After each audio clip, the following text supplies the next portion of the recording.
Johnny, mohol by si mi povedať tvoj názor na samého diss na Stevena? Môj názor? No poď, niečo ti poviem. Tak, zdravím Top Fear Fabiu. Môj názor na aktuálnu scénu, no tak ti poviem asi len toto. Včera si bol King of Rock a dnes si zás rapper. Ty si ten, kto tu začal robiť z roku kolotoče. Teraz sa smeješ z chudáka chlapca, že ty si ho vytvoril, že ty si ho vzorom. On chce byť ako ty a za pár dní možno, že aj bude. Už 10 dní tu vyprávaš, aký máš love, aký máš fanúšikov, aký máš predaj, aký máš auto. To všetko je síce pekné, ale o tomto rok ani rap nikdy nebol.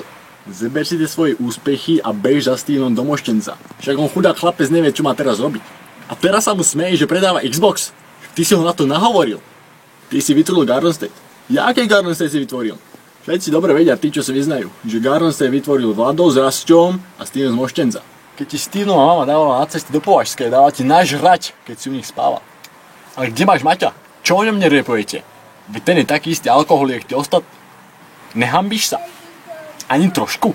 Však tebe ťaha na 20 rokov. Samko to není zlom, ale sami, ty sa už ukludni, lebo z teba spraví Vlado B.I.G.ho. A Steve dostane popisku od svojej mamky aj bez tvojich blbých poznámok, ty komik. A ešte vám poviem, jak to bolo s tým koncertom. Tam som bol zakopovaný aj ja. Čau zavolal Ivanovi a dohli nám jednu pesničku, ktorú mimochodom stiahli pred pár dňami z internetu za $2. A to vtedy som ja nevedel. Ty si Ivan. Samo Ivan 2, pokúrený s Haverom v kopeti môj. Ty krpec zasraný. Však ty nesi malý chlapec, aby si tu repúval v šlapkoch a v šortkách. No a teraz vypadni z auta, lebo som sa už nasral.